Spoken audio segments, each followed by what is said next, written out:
Good afternoon, good evening, good morning. It is our great honor to welcome so many music professionals and decision makers from around the world joining today's edition of Resetting the Stage. Resetting the Stage is a global online conference series exploring dynamic challenges and opportunities faced by arts sector professionals.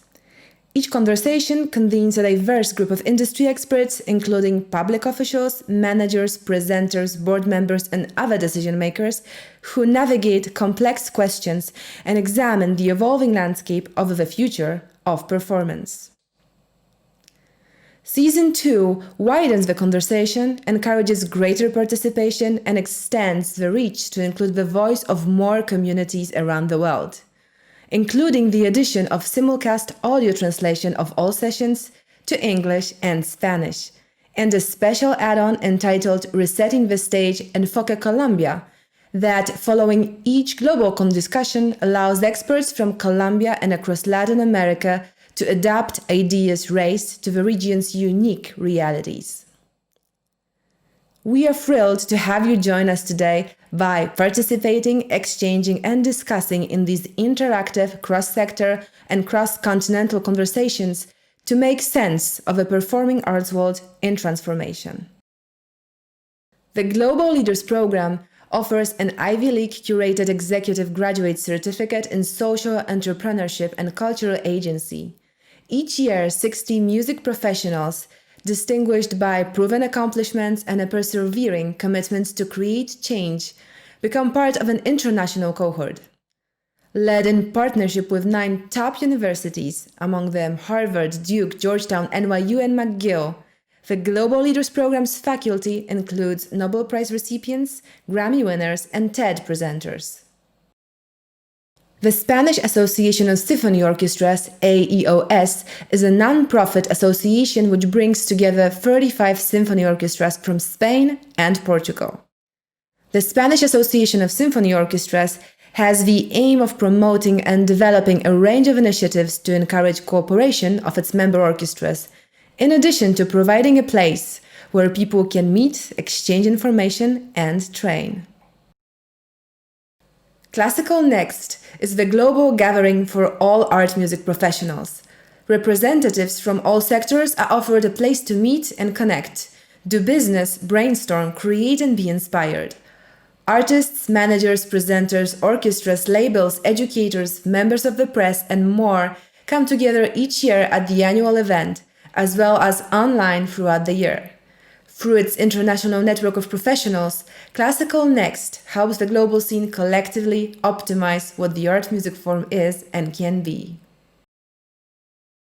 In addition to designing and implementing Colombia's monetary policy, Banco de la República, Colombia's central bank, runs a 29-city countrywide network of cultural centers, libraries, and archaeological and art museums. The bank hosts Colombia's preeminent annual chamber music season. Its main recital hall is located in Bogotá and is well known for its award-winning architecture, impressive acoustics, and enthusiastic audiences. Before introducing today's distinguished speakers, I would like to share brief housekeeping requests to help make today's session more interactive and engaging for all of you. At the bottom of the screen, you will see a control panel with the chat. Please go over now and write your name, country of residence, and your organization. In the control panel, you will also find a Q&A button. You are encouraged to engage directly with our panelists by posing a question for them in this Q&A box. Please submit your questions as early as possible, as there will be a limit to how many can be answered during this session. Real-time interpretation of our sessions is provided. You can choose your preferred language in the interpretation section of your control panel. Today's global session will be followed by a second panel discussion focused on adapting today's themes to the context of the arts sector in the Ibero-Americas. This Spanish session will begin 15 minutes after the conclusion of today's global session and will last for 45 minutes. We encourage those of you interested in the region to stay for the break and join this special Latin America-themed debrief conversation co-presented in alliance with our partner, Fundación Bolívar da Vivienda. Finally, at the close of today's global session, you'll be prompted to complete a brief survey that will appear on your screens. We kindly ask you that you share constructive feedback or suggestions for future sessions as we continue to evolve this growing series to address topics and challenges of relevance to all of you working in this sector around the world. And with that, let's get started.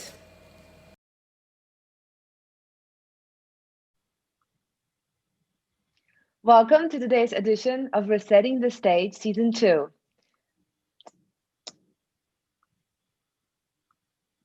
Today's session is entitled Public Investment for Public Good, Rethinking Philanthropy and Social Impact. It's great to see so many professionals of different fields joining us today from around the world. In today's edition of Resetting the Stage, as private investment in public good evolves from the once siloed pursuit of philanthropic individuals and corporations to an integral part of sustainable community ecosystems, a panel of leading decision makers explores innovative lessons and learnings being applied to the forefront of the social impact field. It is my distinct honor to welcome our illustrious panelists. Karina Litwak. Following a 25-year career in finance, Karina serves on the board of the Italian oil and gas major Eni, where she chairs the Sustainability and Scenarios Committee, Further Waste Management and KKR Portfolio Company, where she chairs the Board of Sustainability Committee, the CFA Institute and Business for Social Responsibility, a consultant specializing in sustainable business practice.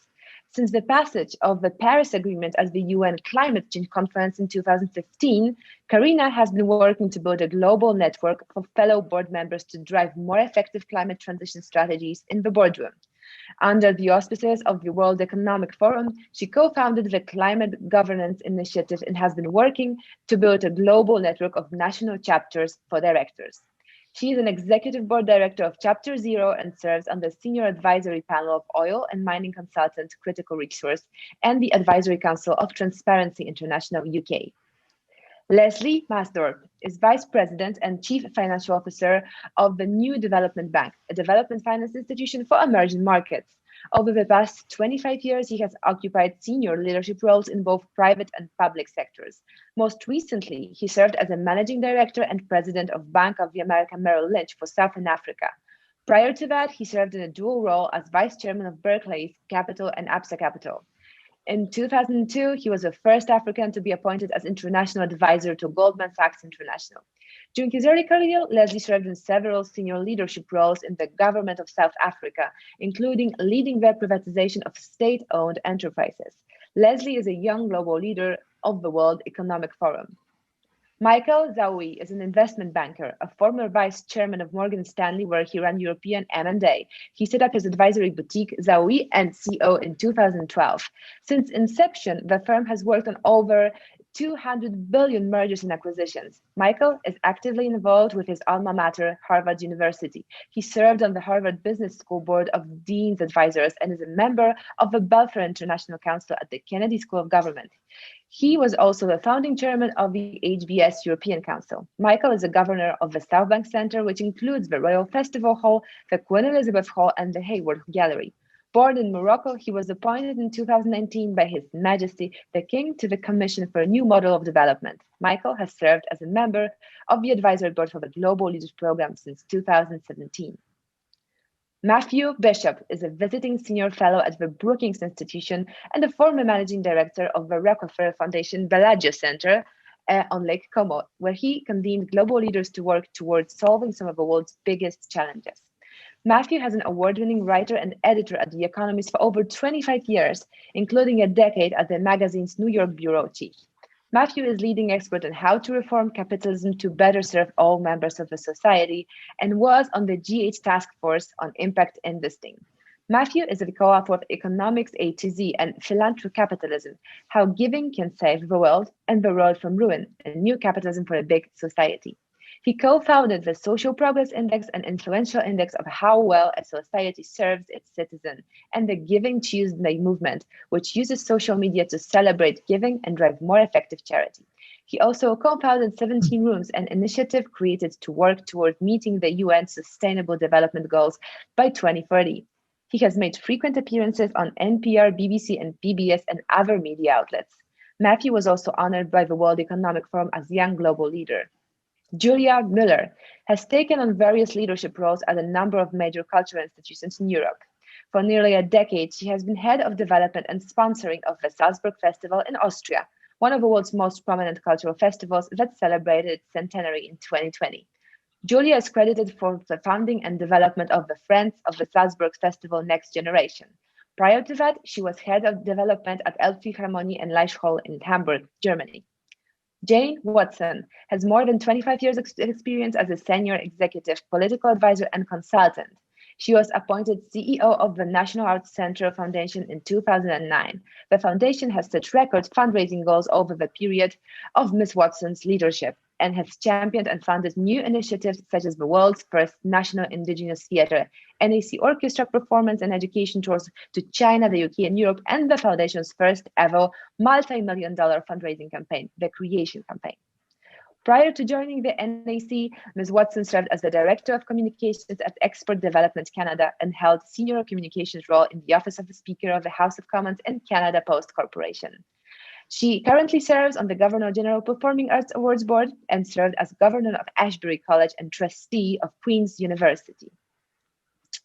But first, to begin, it is my pleasure to introduce today's moderator, Katya Gorbatyuk, to set the stage where our discussion begins. Katya has been leading a strategic joint venture for UK publicly traded company that is championing environmentally safe technologies in the oil and gas industry. Her early career includes 14 years in investment banking at Merrill Lynch, Credit Suisse, and Barclays, where she focused on emerging markets as well as managed new initiatives.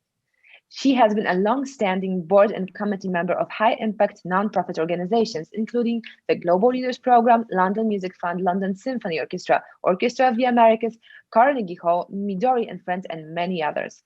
She collaborated with the World Economic Forum, orchestrating its 40th anniversary celebration at Carnegie Hall. Katya is an active contributor to the UK Institute of Directors Centre for Corporate Governance and the chair of a working group focused on the role of boards in integrating stakeholder perspectives in governance. Once again, welcome all. Katya, the floor is yours. Thank you. Thank you very much to everybody for being here today. So 50 years ago, a Nobel Prize winning economist, Milton Friedman, proclaimed that the only responsibility of businesses is to generate profits. And for decades to the present times, this view of the role of business was prevalent. Businesses were run mostly in the name of profit and stock price, while the consideration of the society declined. It became hard for companies to operate in a conscious way. Well before the pandemic, the single-minded focus on profits was criticized for causing the degradation of nature and biodiversity and exacerbating economic inequality.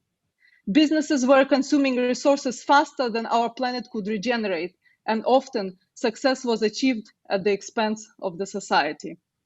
Thus, this model, when companies are focused only on maximizing profits without heart or conscience, has been proven to be unsustainable. With public funds depleted, governments alone will be unable to address today's pressing challenges, and they shouldn't. Over the recent years, we've seen the beginning of a truly global movement to proliferate social responsibility, with the adoption of the 17 Sustainable Development Goals and the launch of global sustainability initiatives. This movement has attracted numerous enthusiasts from around the world, not only regulators and think tanks, but most importantly, global investors, finance intermediaries, and companies themselves. So steps are being made in the right direction. The United Nations Principles for Responsible Investment, the world's largest voluntary corporate sustainability initiative, now includes 7,000 corporate signatories in 135 countries. At the 2019 Business Roundtable, large companies expressed their commitment to sustainability by issuing a statement on the purpose of a corporation. The topic of corporate responsibility has been captioned under many names, such as strategic philanthropy, corporate citizenship, social investment. But regardless of the label, it is centered on the idea of creating shared value.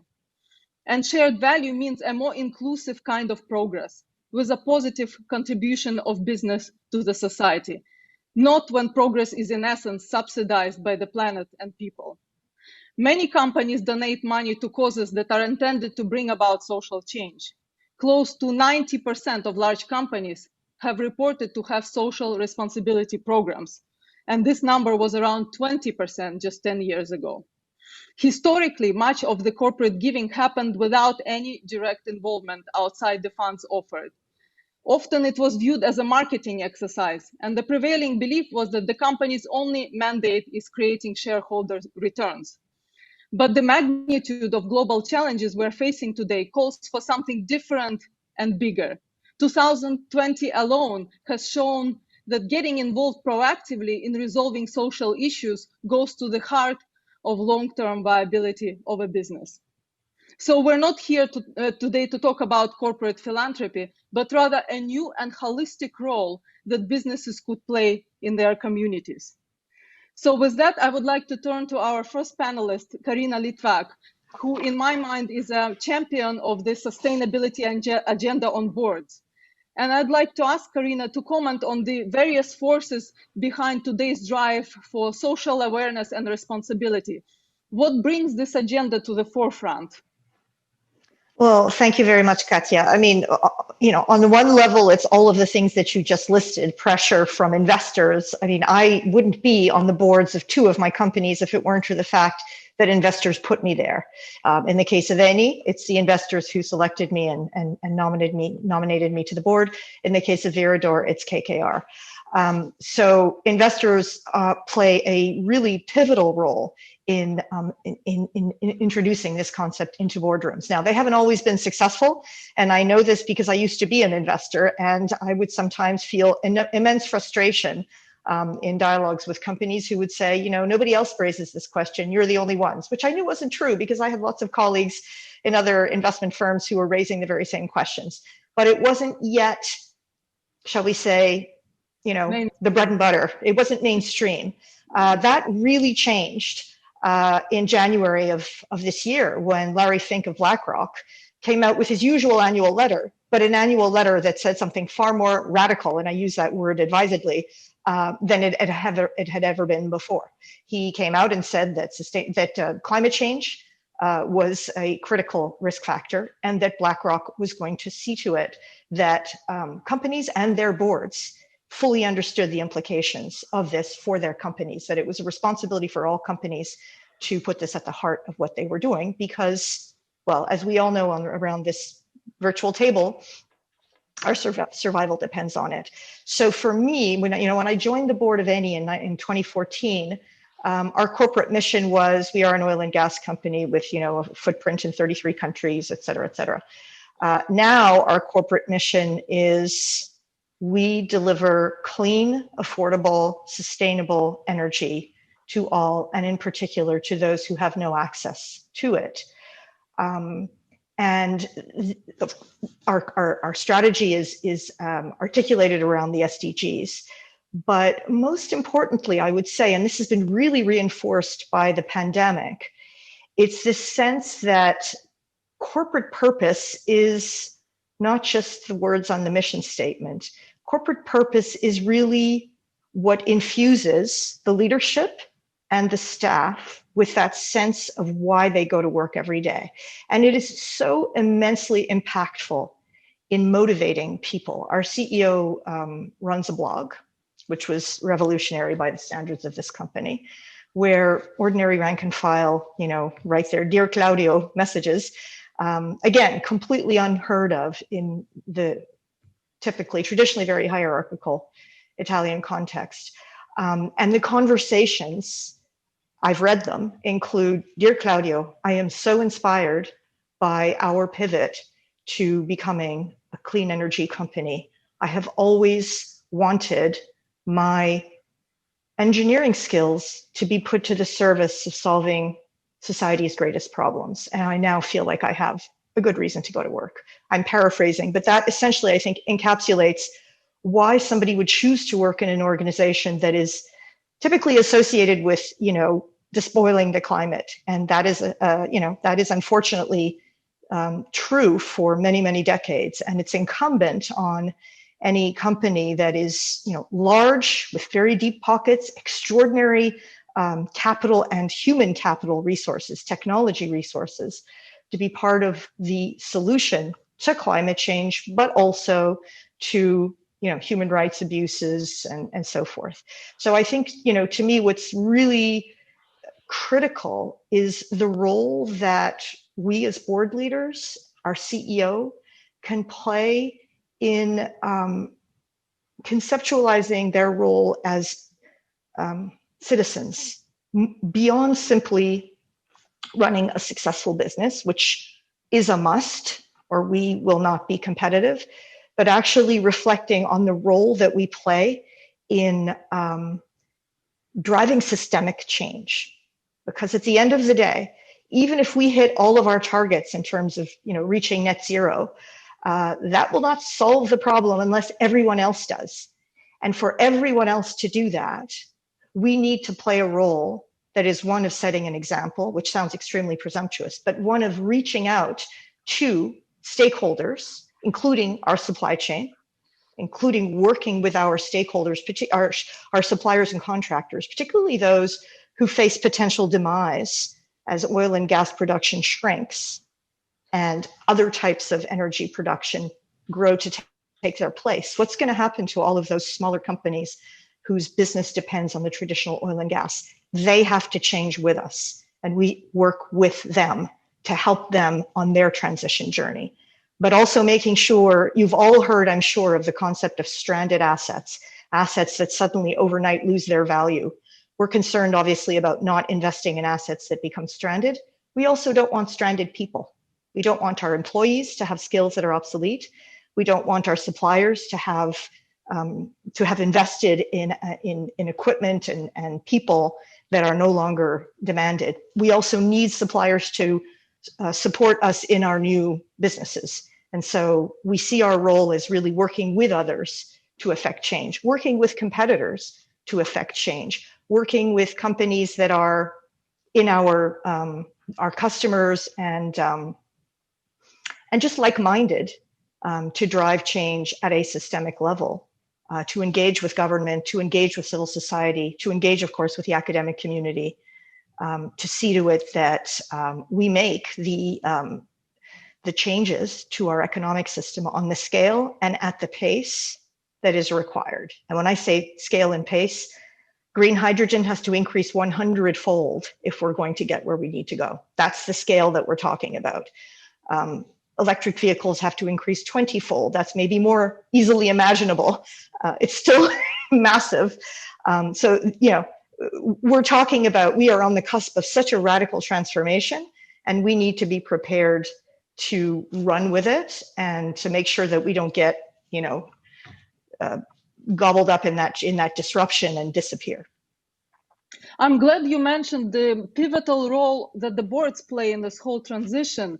It's interesting to find out whether the expertise is really there on the board, because in order to be kind of making the right decision, you need to be properly informed. So the information needs to flow about the stakeholders, about their priorities. And I'm really glad to hear that there are the right intentions already there among the board members, and increasingly so. But is there the proper level of expertise, not only on the environmental issues, but also on the social relevant issues? Now, the short answer is no.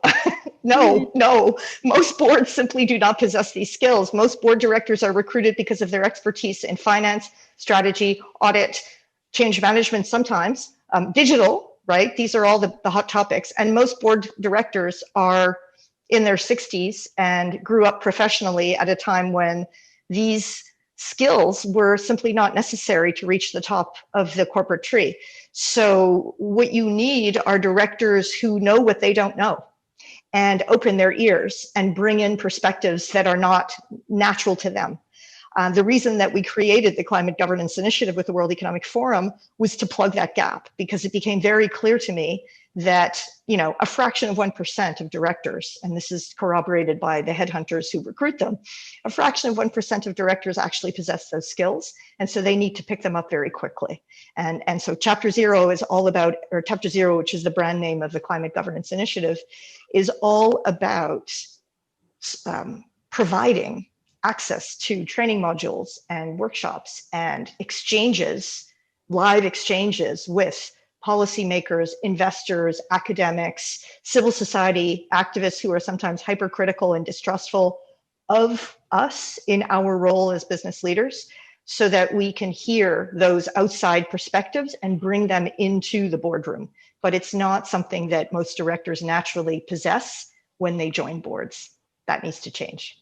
Yeah, and with this kind of increased focus on non-financial reporting, sometimes it's very hard for the outside investor, even the knowledgeable, educated investor, to differentiate between faulty kind of responsibility claims and ones that are backed by real efforts. So any advice on that? Like, what would you look out for? Yeah, well, you know, for a start, we have a European directive on shareholder rights and on transparency, actually two of them, which have been enacted in national legislation. We in Italy, for example, individually, personally face a fine of up to 50,000 euros if our non-financial report contains any inaccuracies or substantial omissions. So I can tell you that people pay close attention to the material that we then sign off on. Now, that's only disclosure, and disclosure is not a means, it's not an end in itself, it's a means, right? When you start to disclose what you're doing, you're confronted with the inadequacies in what you're doing. You're also challenged again and again by, in particular, investors for example, failing to set the appropriate targets. So when you disclose what your targets are and you say that you've met them, and investors turn around and say that target is bogus, you know, it's down to your point about greenwashing, that really keeps you honest. So disclosure is an excellent catalyst to getting companies to change. Now, in the case of Eni, for example, I mean, I was able to watch that unfold over a 6-year period. We were always ticking every box and winning every award in terms of disclosure. But I knew that we were not, you know, that our core product was fundamentally problematic. It took us 6 years to get to the point where last February, we were able to unveil a transformation strategy that was actually about changing completely the nature of the business over a period of... And being challenged is a very positive development, because it's an education process for everybody involved. So it shouldn't be viewed as a threat. And absolutely. Asset stewardship efforts out there, you know, shouldn't be viewed as a threat, but this common effort to arrive at a better place than we have. It's a resource. It's a resource. Exactly. I frankly consider, I mean, I always say to my colleagues on the board, let's map those investors and other critical voices, put them on a map for how pioneering they are. You might call them militant or, you know, extremist. I just call them pioneering. They're on a spectrum. And let's just say that where, you know, investor X is today, that's where BlackRock will be in 5 to 7 years, guaranteed. So there are early warning systems for me, as far as I'm concerned. And the financial sector has a huge role to play in this whole transformation. So I'd like to talk to Leslie about his view on the role of the financial sector in catalyzing a more responsible corporate sector. Thanks very much, Katya. And I think Karuna has set the scene very well by saying that we are indeed, I believe, on the cusp of a significant transformation in the way that our system of accumulation or the way capitalism is viewed. You know, there has been many instances historically where a deep crisis normally can provide a burning platform for significant change. And as you know, in 1929, we had a crisis as deep as what we are going through today. And during that period, as Matthew Bishop will know, was one of the leading voices in impact investment, during that period, because accounting standards were very weak, they were not really centralized accounting standards at the time, and the whole profession of external auditors did not really exist. It only emerged after regulation in 1933. And that led to a fundamental sea change in the way that businesses operate.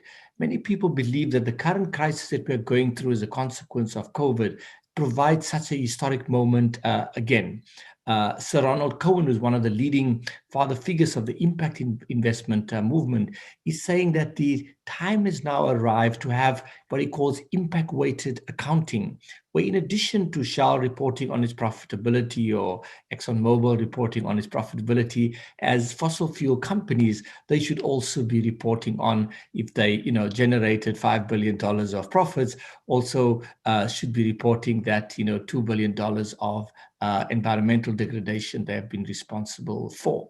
It is very likely that the depth of this current crisis could usher in such a major revolution where this idea of more social responsible capitalism will become embedded in the mainstream. I say that because, as Karina also highlighted, there is a significant movement, firstly from investors, your large institutional investors, the BlackRocks of the world, the Amundis, all of these companies now have significant pools of capital devoted for sustainability causes.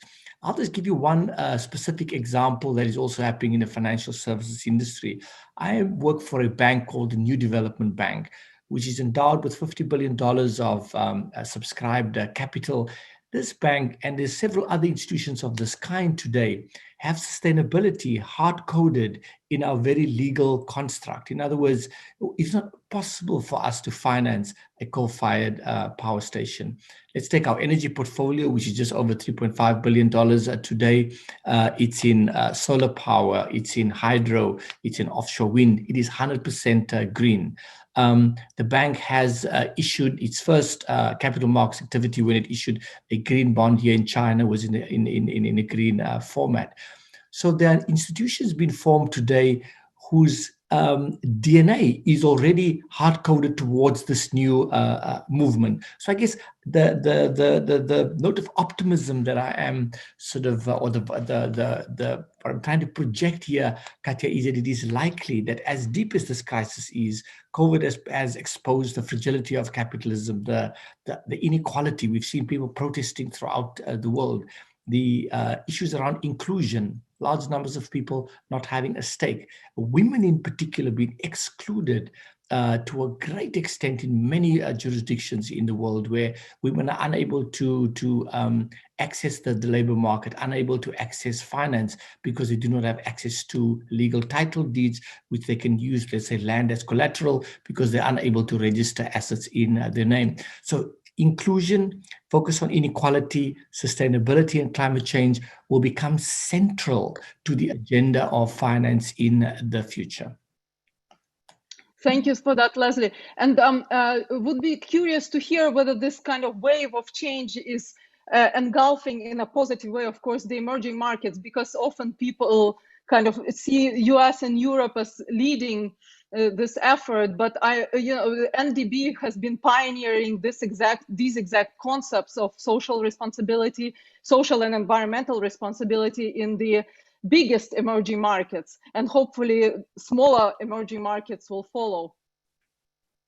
Some of the largest, biggest emerging markets are members of our bank: Brazil, Russia, India, China, South Africa. Let me just remind you that I think something like 70% of the most polluted cities in the world are in these countries that I've just mentioned. So we're starting off a very low base. The most polluted cities are in China, in India, and so on. But to give you a sense of the commitments that these countries have made, let's take China. China was one of the first of the biggest emerging markets to announce that it intends to be carbon neutral by 2050, or at least before 2060, to quote the actual announcement, in line with what Europe intends to do.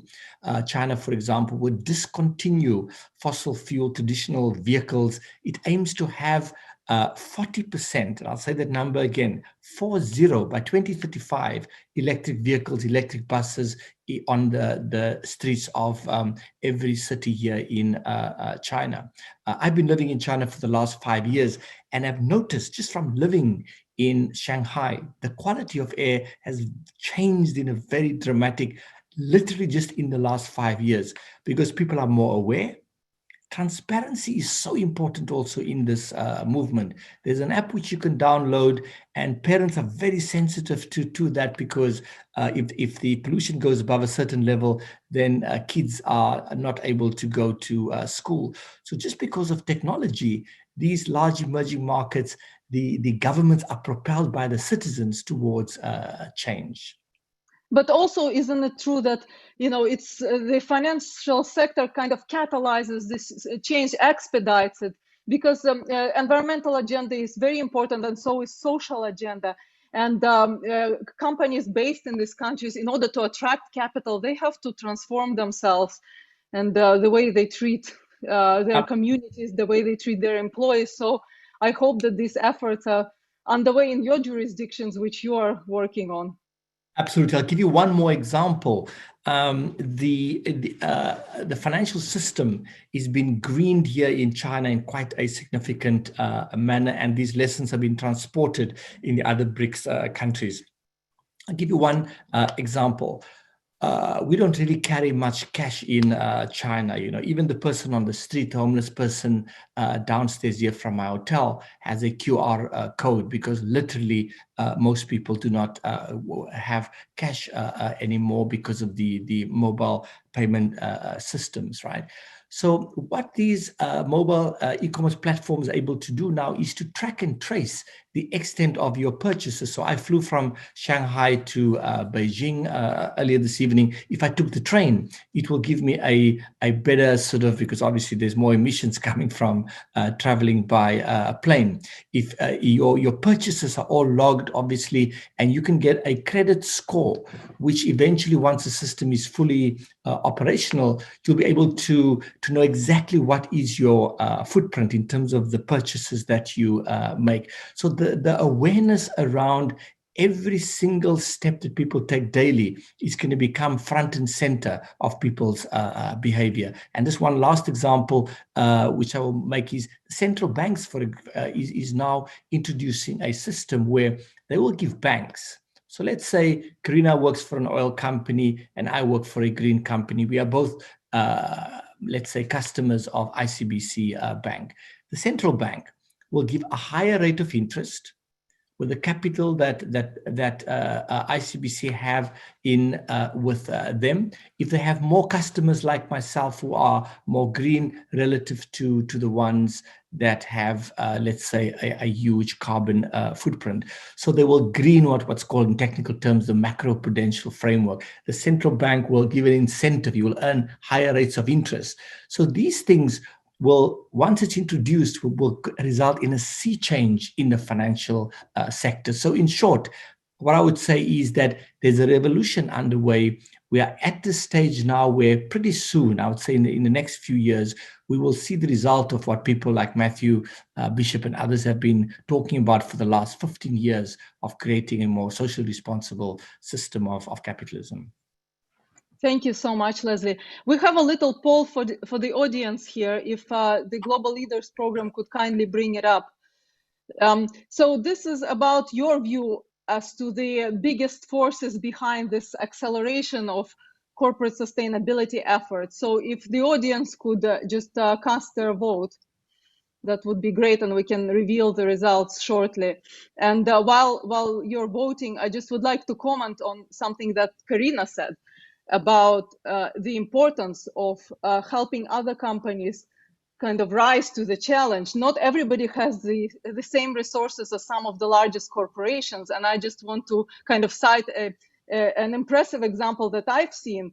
Actually, it involved Karina and the webinars that she was hosting with HSBC, where HSBC could have, of course, held this information, valuable information, as very proprietary, but they revealed to the entire world, to everybody wanting willing to learn about how to run climate change scenarios at banks, how to transform boards in order to accelerate the sustainability agenda. And it's in general, Chapter Zero offers a wealth of invaluable resources to anybody, really, anybody who is ready to learn. And to me, it's just incredibly impressive that a bank would share something that traditionally would be viewed as a perhaps proprietary methodology that would set them apart from competition. But in this case, it's not about the competition because we're all in it together. So if the Global Leaders Program could kindly close the poll, and I'll reveal the results a little later. Now we would like to turn to, thank you, Leslie, by the way, and we would like to turn to Michael Zawi, who wears two hats. He is a prominent financier, as the bio just unveiled, but also involved in various nonprofit organizations, South Bank in particular. And I'd like to talk to him about how the corporate philanthropy efforts have evolved recently. What's the value that businesses see in being involved in these efforts, benefiting the community? Thank you, Katya. Can you hear me fine? Yes, thank you. The disadvantage in speaking after our distinguished speakers is that a lot of the messages have already been made and much better than I ever would. But if you bear with me, I would like to step back and take our viewers through a rapid historical perspective on how we got to where we are. And I think both Karina and our next speaker, Leslie, expressed extremely well where we are today and what some of the pressures are. But I think it's important for us to just to get back and understand where we came from. And hopefully I'll give you a sense for where I think we're going. And the fundamental question you all understand, which underlies our discussion tonight, and I think this is what I want to make very clear to our non-business viewers today, is what is the purpose of a corporation in the world? It's a very simple question, but there's considerable debate about it, and even more so in today's world, where economic downturn, social unrest, globalization backlash, widening of inequalities, affirmative actions, and climate change are at the forefront of our daily news and preoccupation. And there can be no doubt that the pandemic has exacerbated the issues. I think one of the questions was, is the movement accelerating? For sure, it's accelerating. And that populist movements in the most developed countries have further fueled the debate. And so what of it? And how will it affect the ways in which business is conducted, and notably its attitude, the attitude of business towards philanthropy in a broad sense? And the short answer is yes, it will affect it in a big way, and we already see it, as some of my previous speakers have indicated. For nearly half a century, the accepted purpose of a corporation, this is really important to remember, was, quote unquote, to maximize shareholders' value, end of quote. Karina knows a lot about this. That was the number one responsibility of boards in the US. Maybe not a model for the rest of the world. True, Europeans have been more inclined to use the word stakeholders rather than shareholders. Holland was a very good point in case for a long time. But the dominant model for sure was the US model, maximize shareholder value. And it all started with a now famous article by Milton Friedman, which Katya mentioned earlier. He was a legendary, for those of you who are not familiar, he was the founder of monetary theory of the School of Chicago. And in 1970, he wrote this piece in the New York Times Magazine. That's 50 years ago. And he dominated for the last 50 years, pretty much. And there he denounced squarely corporate social responsibility as a socialist doctrine. He goes on writing that the job of a corporation is, I'm quoting him, all of these are quotes, to make as much money as possible, while conforming to the basic rules of the society, both those embodied in law and those embodied in ethical customs. Note the words, not beyond. You just need to, conform to the rule, to the basic rules, not even all the rules. Now, fast forward to 2017. Skip a few financial crises, oil tanker spills, Enron blow up, and so on and so forth. And in another seminal article published in the Harvard Business Review, Professors Bauer and Payne argue eloquently that it was all a big mistake.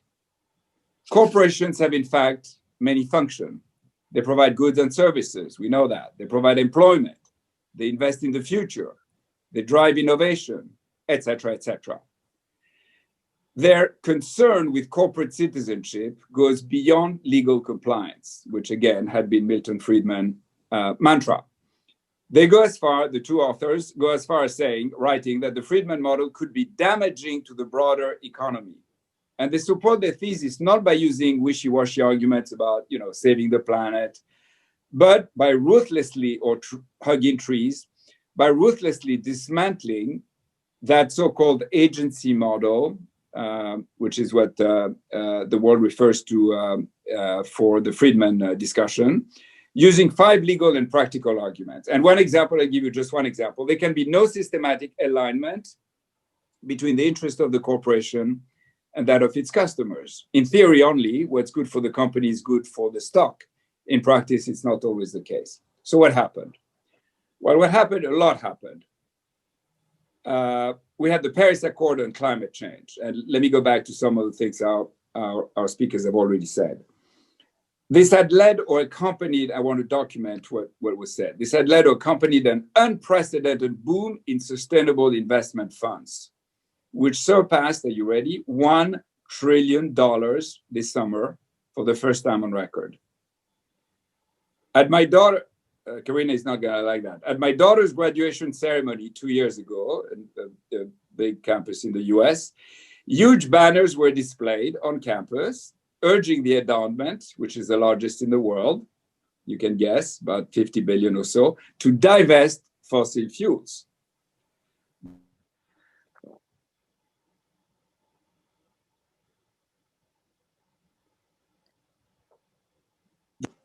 The new European recovery package is $750 billion, mostly on green initiatives. Yes, as a result of the COVID crisis, but it's mostly focused on green initiatives.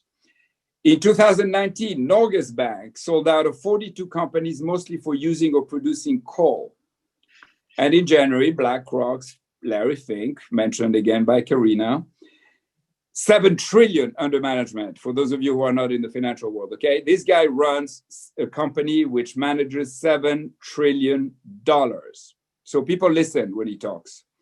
He wrote in an open letter to corporate CEOs, every government, company, and shareholder must confront climate change. And then he went beyond. He warned them. We will be, I'm quoting him, we will be increasingly disposed to vote against management and board directors when companies are not making sufficient progress on sustainability-related disclosures. They've been warned. That's very powerful. It didn't stop there. Under pressure from society and markets, I wouldn't know, Katja, how to answer your question. Is it the society first? Is this the market? Is this investors? I think it goes in that sense. I think markets respond to and investors respond to society trends, not the other way around. I want to believe that. But corporations had to pay more attention to social issues. All over the world, boards are under pressure and increasingly under legal obligation to consider gender, ethnic, racial diversity in their composition. Let's take women, for starters. Here, Europe leads the way. I don't know if everybody's familiar with that, but I thought it was an interesting set of statistics when I was doing my research for those remarks. Norway, France, Italy, Germany, Holland, and Belgium have established legal quotas. This is for on women board positions. On average, 40% of board seats must be held by women. In the US, gender diversity is largely driven by investors. BlackRock, again, encourages companies to have at least 2 women directors on the board.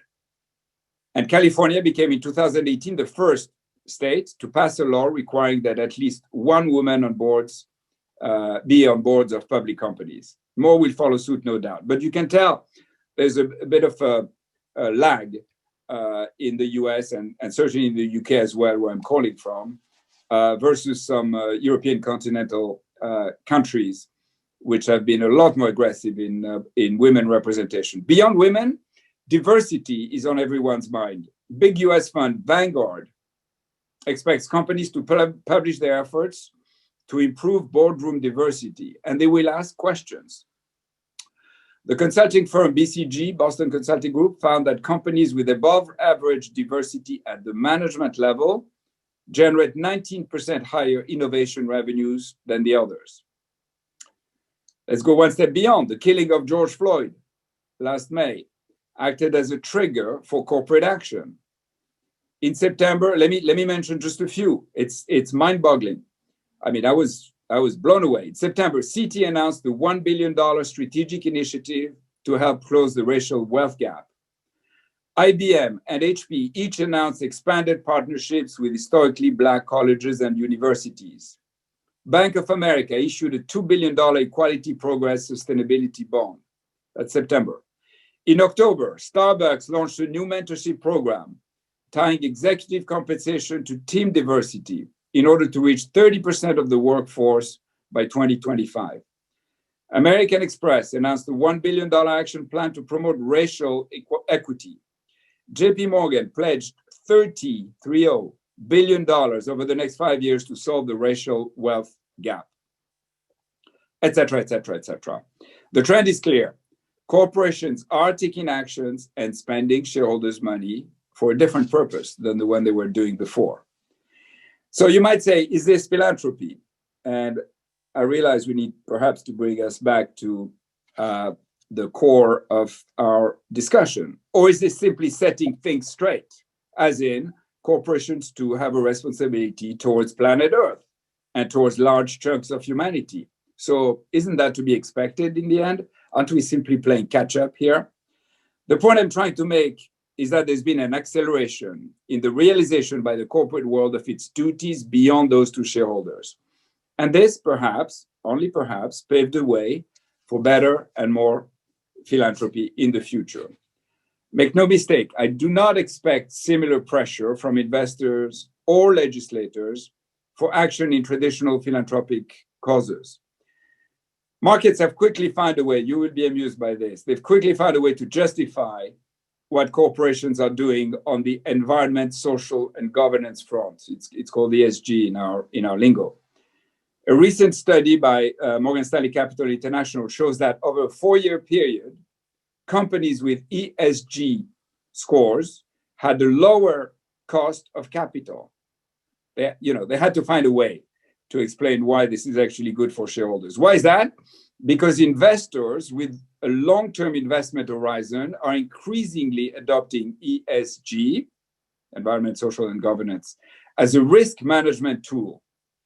UBS reports, quote, reducing portfolio exposure to social risks may be done by avoiding controversial industries, for example.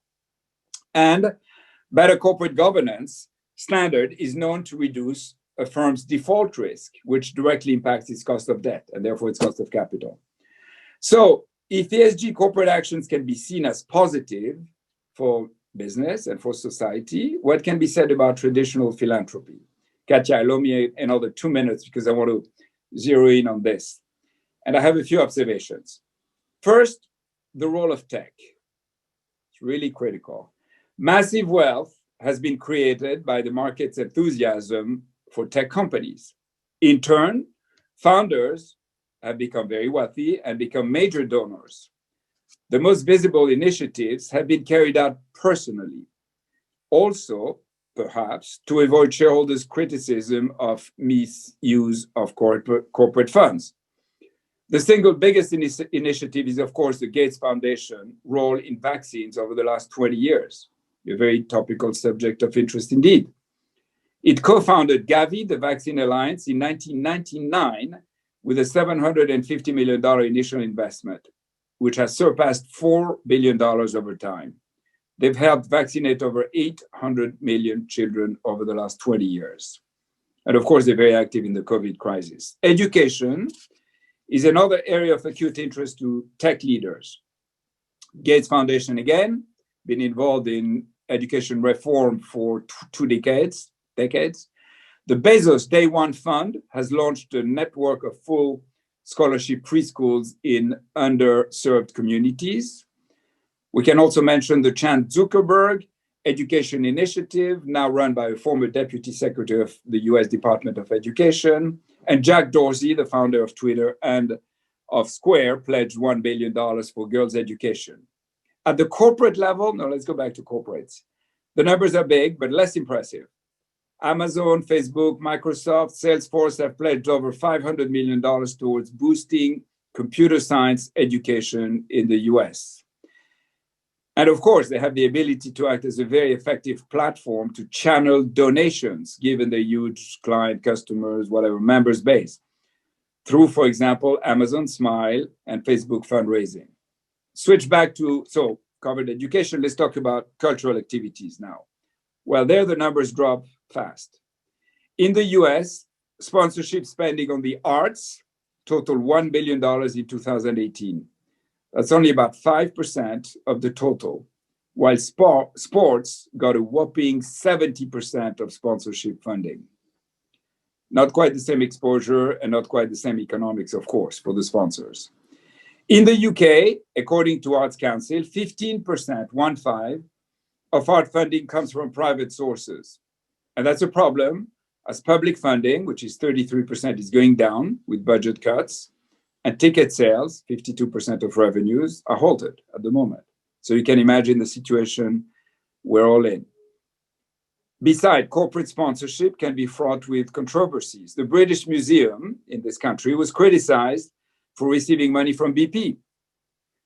There's always the question, do cultural institutions compromise artistically and ethically when they seek corporate funding?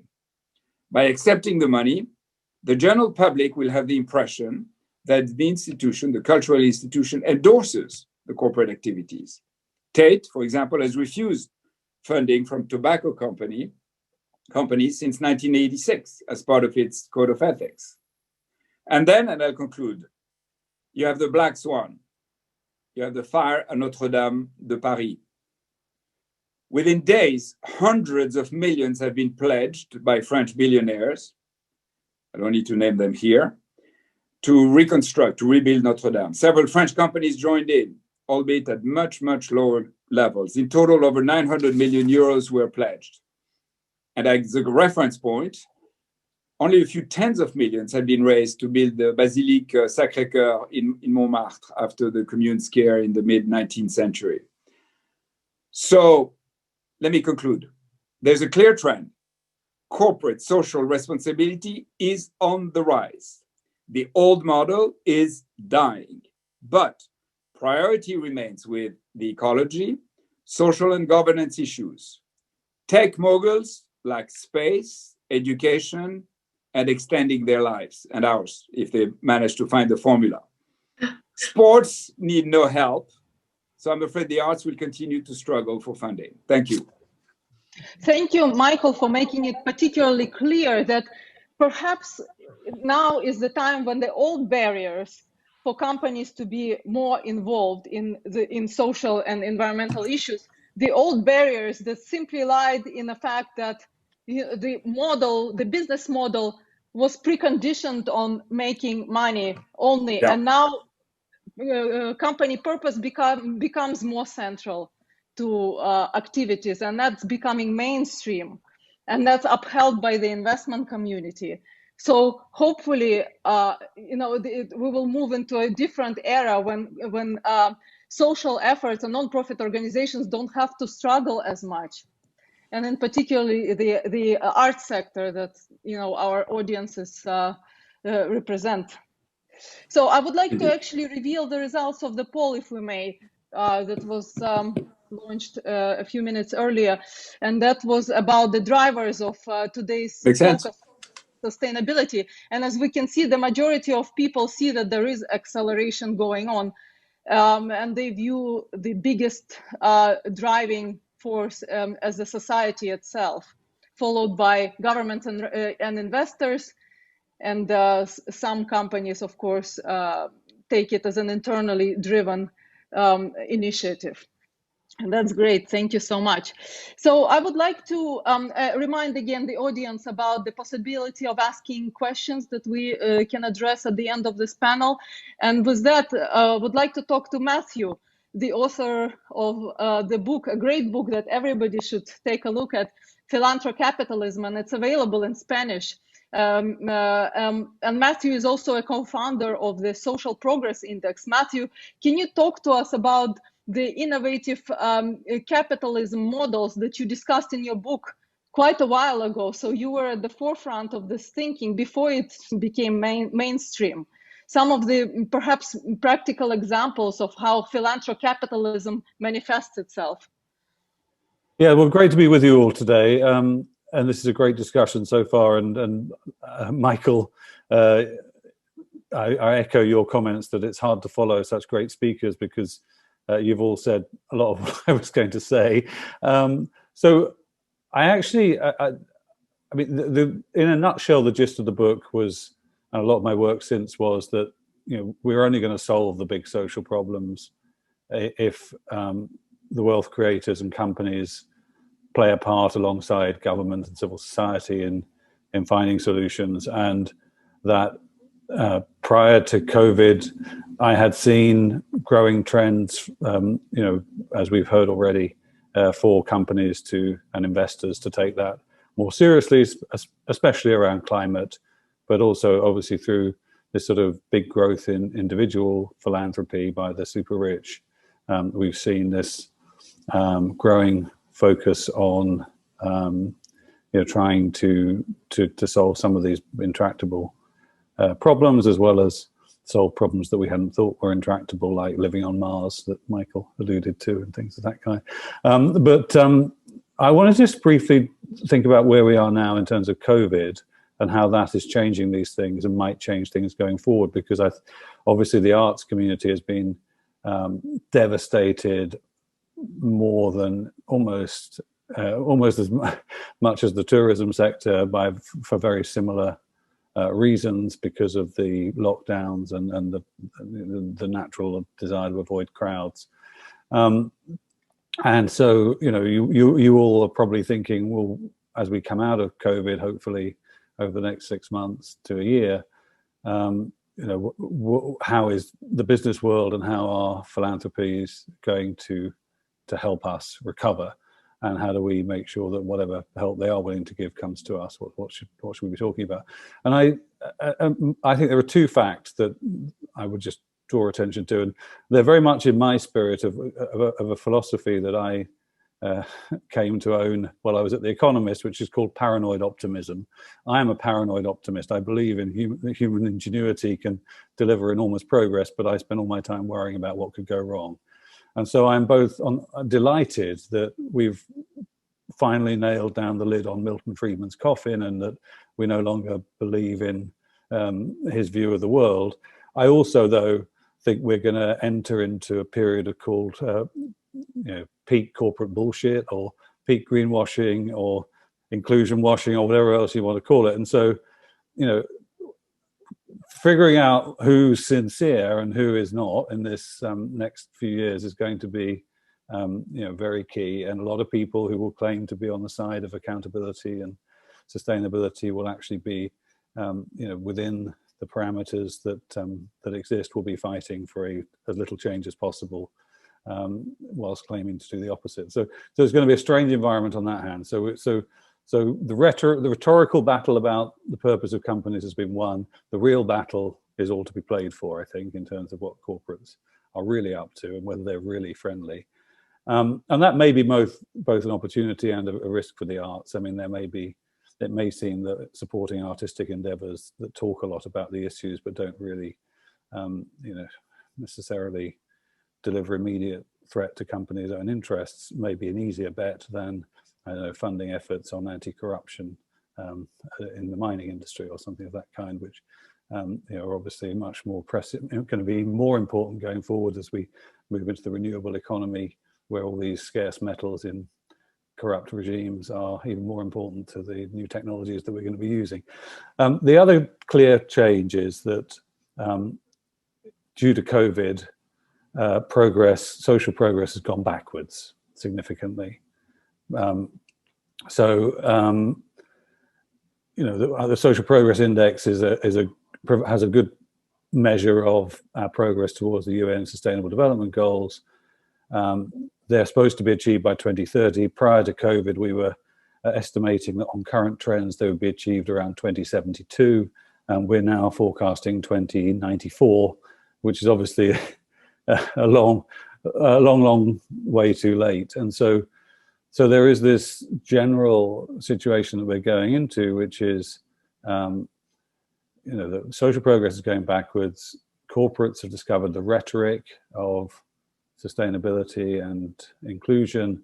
And the third factor is, while social progress has gone backwards, corporates and wealthy individuals that invest in them have seen an acceleration in all the innovations that have been called the Fourth Industrial Revolution, which means that they've got much richer faster. And so capital's share of GDP has gone up a lot. And so the question is whether we can also see those people and companies that have got richer and whose stated values have changed in a more sympathetic way, will they actually act in a way that addresses the growing inequality and the growing failure to achieve the SDGs? And I think we need to demand it of them, and we need to really and the arts can play a big role in calling them to action, I think. In terms of art as an expressive voice of the needs of the majority of society to those who are powerful, and to get them to focus on the right issues. I also do think that there is this moment coming out of COVID where because the arts were so badly hurt, an argument to philanthropy and to businesses that reinvest in your community and what makes the communities around where you operate great, that simple appeal ought to be taken very seriously. But obviously, the more any pitch to these people and companies can be presented in terms of either sustainability or inclusion, and the more you can demonstrate diversity and also broader inclusion of the community in your artwork. So all those programs that have been going on for years, probably a bit less core to your art institution's activities than maybe they need to be going forward. They need to really be your selling point. Purpose and mission, rather than performances, is going to be, and paintings is going to be the language that people will respond to, I think, in this next period. And Matthew, as a follow-up question, who would you find as for yourself to be one of the inspiring philanthrocapitalists? And here, I'm particularly interested in a company, not an individual. The individuals are the suspected ones, but any company that you've seen where you were particularly impressed, which integrated purpose into its mainstream activities? Well, I mean, I think you would look at historically, I would say, you'd look at the role of something like Starbucks, where they have, had campaigns for veterans. They've been very outspoken in terms of giving their baristas access to university education and being supportive in that respect. I think one of the big questions, big companies we should be watching very carefully in this respect will be Amazon, which has made this announcement that it's going to reinvest its profits in its frontline workers, making sure that they are much better and safer. Is that complete bullshit, or is that actually a real thing? So there's, and then I think there are very interesting companies that probably won't be so well known globally, but in the US, there's a spectacles company called Warby Parker that has a business that is a business alliance with a company that a non-profit that does work in terms of cataracts and sight in the global south and developing world. And so every pair of glasses you buy, money goes towards improving the sight of people that don't have access to that kind of product that we take for granted. So there are some great examples out there. Unilever is probably a very well-known company in terms of its sustainable living plan, that it's really working hard with the people who in its supply chain, the small farmers, to make sure that they can have a sustainable lifestyle. In terms of branding, I mean, there's companies like Nike, which have obviously used, as Michael alluded to, very quick to spot the opportunity around the George Floyd moment to really sort of assert their credentials, having worked, being very cause-driven in their marketing over the years, and obviously this is a period where other companies are also being called out for making pro-diversity, pro-Black Lives Matter statements that people felt were quite different from what their actual behavior had been. And so I think that's a sort of that period with the Black Lives Matter movement and how corporates responded is going to be a sort of maybe a template for how things go forward in terms, or should go forward, where a lot of people will be saying things, and then the civil society and the media need to come in and actually weigh up what's real and what's marketing. So, and then a quick follow-up question on something that we actually discussed in our panel 10 years ago, and it was a fascinating one about the metrics, the success metrics. And I would like to then ask the same question to Jane. So be ready. So it's about metrics that for measuring success in social investment. Everybody talks about the ROI. But sometimes it's quite intangible when it comes to the impact of these programs. Sometimes you can quantify impact, sometimes you cannot. So, but yet in order to receive the funding and support from companies, they all are looking for some sort of an ROI. And we touched upon this in our panel, the World Economic Forum Young Global Leaders panel, on how to kind of push this forward, create some of the metrics for success that could be acceptable to organizations. Yeah, I mean, I think, as I said then, the evolution of data, big data, and so forth, and the evolution of accountability demands all mean that we're all going to be measured more. There's no way around that, and that's the future. More and more data, more and more measurement. And I think the real challenge is to make sure the right things are being measured and you're being held account to the right data. And I do think the arts is an area where that is particularly difficult, but I don't think impossible. And I do think if you can find the right metrics, that increases your chances of getting business or big philanthropists to put money your way. And I think a lot of the data that people are going to be quite interested in is showing your ability to show engagement, the ability to build communities, broader communities, and to sort of generate conversation and narratives around your work that spread to a broader group, because everyone, I think all these donors and companies are very interested in those sorts of questions, and how do we counter the Facebook filter bubble kind of type of engagement that's been so destructive with something that's more grounded and strengthening of communities. And so all that stuff I think is in arts organizations core essence of what they are, but they need to do a better job of telling that story for the purposes of corporates and donors. Thank you, Matthew. Thank you. And so with the same question, I'd like to turn to Jane and also and Julia.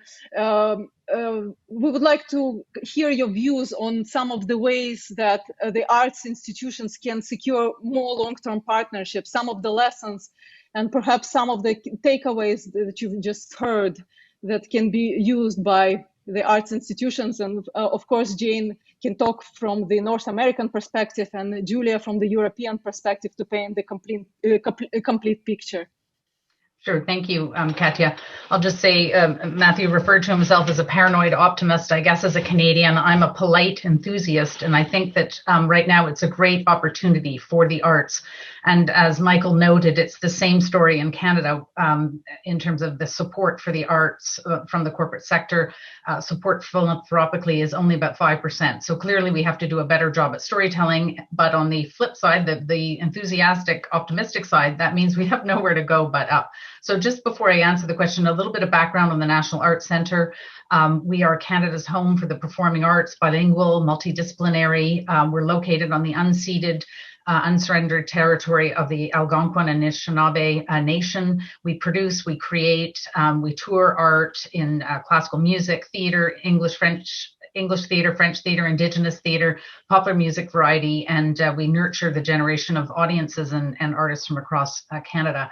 My role at the foundation is to work with a terrific team to find partners from both the corporate sector and, of course, philanthropists to underline and support the National Arts Centre's mission and mandate. And over the last decade or so, we've raised about $150 million towards that end. Most of the support we receive is actually not from the corporate sector. It does come primarily 80%, over 80% from the non-corporate sector. However, we do look to our partners in the corporate sector really as partnerships versus transactional. So not check writers. We look for ways to deepen the relationship between ourselves and our corporate partners. Just to say that people have mentioned that the impact of the pandemic on the performing arts sector, we have seen devastation in terms of the livelihood of artists across the country, around the world. I'm going to be sitting in a concert hall on Saturday evening hearing one of the world's greatest violinists, Canadian James Ennis, with our wonderful National Arts Centre Orchestra, with only 50 people in the audience, because we are not allowed by public authorities to have more than 50 people. So that is not a sustainable business model. But on the upside, we have to remember that our case for support that we're making in front of corporations. And as I said, we have room to improve in terms of that storytelling because we're only getting about 5% of the philanthropy. But we are right now in a stuck in an elevator moment. One of my friends refers to this with our partners, with our donors. And this is the time that we can engage with our corporate partners about our mission and relevance and explore the ways that we can sustain those relationships. Corporations, as someone mentioned earlier on, that this is not new. Corporate giving has happened, it's been going on for years. Most Fortune 500 companies have CSR programs. And in fact, in Canada, corporate giving was about $4 billion last year. But what businesses are going to be looking for as a result of the pandemic and the social unrest that we have seen over the last year is that purpose solutions. And that's where the arts really can address that. We're all about purpose and finding that, and the intersection between the two about what business needs to do from the pressures that Karina was talking about and others from investors and societal pressures, as we saw in the polling. This is where we can step in and provide the kind of intersection between what the arts can deliver and what business is looking for. And so just a small example about a partnership that we struck with RBC, which is one of Canada's largest Canada's largest financial institutions, when we realized early on the pandemic that Canadian artists were losing their livelihood. My brilliant programming colleagues at the National Arts Centre came up with an idea to pay artists to perform out of their living rooms. And so it was called Canada Performs. And so they came to us and said, look, we want to pay $1,000 to as many artists as we can just to get them that rent money for the first couple of months. And so we went to RBC and Facebook as the streaming partner, and we were able to pay more than 800 artists to play in their living rooms and basements to get the message out about that live music is coming back, that we're still there, that we are part of the the much needed part of the recovery. And so a partnership like that, where going back to your question, Katya, about ROI, we were able to demonstrate, we knew with the Facebook pushing it out as a platform, we could get high viewership. We had close to 5 million views of those 800 artists. Some artists who were emerging artists who really would do a show at our theater, and our 200-seat theater. We're getting 40,000 views of their shows, and so the ROI that we were able to demonstrate with that, to say we know we will get the viewership, we will get the eyeballs,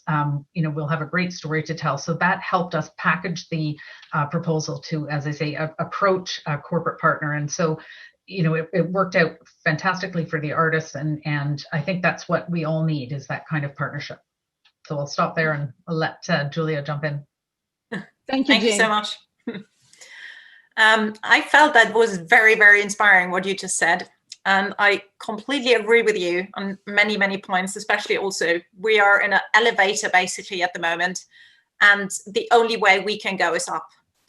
I have to say that although the situation at the moment is very, very difficult, I am a very inspired optimist at the moment, because many of you might not know, but the festival celebrated its centenary this summer, this August. And when we heard about, okay, it's Corona crisis and basically all other institutions could not play, we said, okay, we need to develop something how we can play, because we owe it to our founders. We were founded in 1920.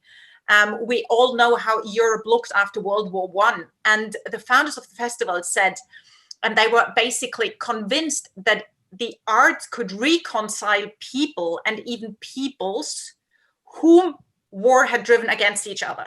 And they said art needs to be more than a decoration. It needs to be the meaning and the food of life. And then if you go on within the history of the festival, in 1945, after the World War II, General Mark Clark, who was the commander of the occupying forces in Salzburg, he chose for the first public appearance in occupied Austria, the Salzburg Festival in August 1945. And he said that basically the early reintroduction of a festival would be proof that an independent Austria could soon be rebuilt. So coming from that background, we know it was important to tell our story, and we managed. And I can tell you this: I've never been in performances that were so inspiring, that were so felt you could feel them in your heart and in your soul, and it really proved that art does something to each individual.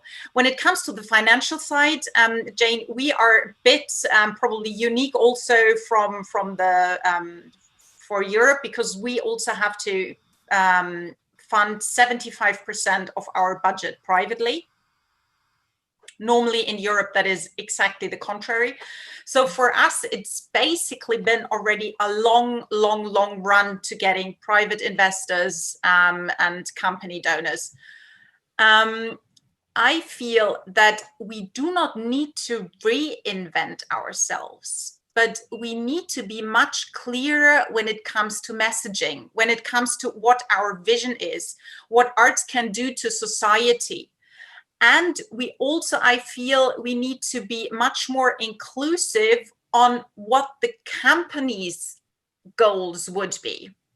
I know sometimes, and we've also been criticized about partnerships, as you might know, we had a long-term partnership with Nestlé, and we had so many calls always when there was again a water issue with Nestlé. Why are you partnering with them? You should be independent. You're a cultural institution. You should not sell yourself. And then when it came to tobacco, we also agreed we would not take tobacco companies. We would not take companies that are in the, let's call it, war sector, who produce weapons or things like that. But I feel we can give the companies much, but also the companies can give us much. And let me give you an example. So for some years ago, we had, I don't know, it was a partnership that was running for 14 years, something like that. And they had a problem. They wanted to get new, creative, and a bit diversified employees. And we started the discussion on, could we do a cooperation on contemporary music?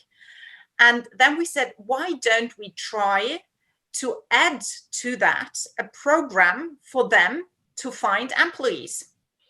So we figured out we could create something on creativity and maybe arts and science. And through that, they really had the exposure to a different recruitment process, to different people. And they said it really, really helped them. So I feel we should talk much better. Like we have an expertise in creativity. We have an expertise in the performance field. And when we open up to our partners, or if we would be able to open up to our partners more, to include them in the so-called artists' families and in the creative families, we could really develop fruitful partnerships that would then also influence society on a long-term basis, and thus we could really get the cultural ROI. Thank you, Julia, for your comments. We unfortunately have only 2 minutes left, so I would like to turn to Leslie and Matthew. We have a number of fantastic questions here, and I would like to just synthesize, and hopefully you could give us like a 30-second answer to each. So our audience is wondering, how do you get smaller countries involved in this transformative effort? And that's for Leslie. And for Matthew, how do you get smaller companies involved? So countries and companies involved in this social responsibility initiatives. So Leslie. I think most of us agree tonight that there is a movement underway, right? That there's often companies that play a catalytic role, whether it be multinationals that have more far-sighted leadership, that have people with looking at their long-term self-interest, who engineer changes. And Matthew and others, Michael, have already made reference to some of those companies. BlackRock, Larry Fink, for example, comes to mind. But this is a global movement. It is not about large versus small. I think there's an unstoppable momentum, and it will, it's like, the sort of tide rising and all boats will eventually rise. I think that whether it's small or large, everybody will be embraced by this movement. Thank you. Matthew, sorry, say again, Katia. Go ahead, about the small companies. Yeah, I mean, I don't think it's so much about small versus big, but I do think that the challenge every company is wrestling with is in this changed world that we're going into, you need leadership change, you need internal culture change. And I think many of the skills that you'll need to succeed in this more complex, diverse, socially engaged world are skills that are natural to arts organizations. And I think there may be opportunities to invite in companies in your community, smaller companies and bigger companies, and say, look, come and spend a few hours with us. We'll do some performance workshops and diversity conversations, and maybe if you're doing work that is relevant to helping people think through their role in society, you could host those companies and form relationships with them in your community. And so I think this is both at that narrow level of how you interact with the companies around you, but also the role that arts can play in helping to frame a narrative around real corporate citizenship and responsibility, as opposed to the window dressing variety. I think this is a moment of great opportunity for the arts, and I thought Julia and Jane's comments, really point the way forward for everybody, I think. Thank you, Matthew. And clearly there is still a lot of work ahead of us, but this great tectonic shift is already underway. And I think now it's about a time that we make concrete steps in this direction and not wait for anybody to pave the way. So thank you, everybody, for appearing today on this diverse panel. And I'll hand it over to Gosia to wrap up. Thank you so much, Katia, and thank you to all of you who have joined the conversation today. On behalf of the organizations involved in this, the Global Leaders Program, the Spanish Association of Symphony Orchestras, Classical Next, Banco de la República, Fundación BBVA, and Fundación Bolívar da Vivienda, We invite you now to stay with us for a special follow-up panel discussion focused on adapting this theme we just discussed to the context of art sectors in the Iberoamericas. This session, entitled Enfoque Colombia, features a very distinguished panel of guests that include Fernando Cortes, President of Fundación Bolívar de Vivienda, José Francisco Aguirre, CEO of Fundación Mario Santo Domingo, and Juan Alfonso Mendoza, Artistic Director of Spain's Escuela Reina Sofía, and will be moderated by Natalie Osa of Spanish League of Orchestras. This session will begin in 15 minutes following a short pause. In the meantime, I would also like to take this opportunity to invite you to our upcoming session, which will happen at the same time in just 1 week on December 10. And as political, cultural, and societal conflicts run rampant around the world, those operating at the front lines take part in our panel discussion entitled Discord and Dissonance, Harmony in Unlike Places, that will address the use, the efficacy, and the impact of using the arts to bridge divides. And now we conclude by saying thank you to our today's exceptional expert panel. Karina Litvak,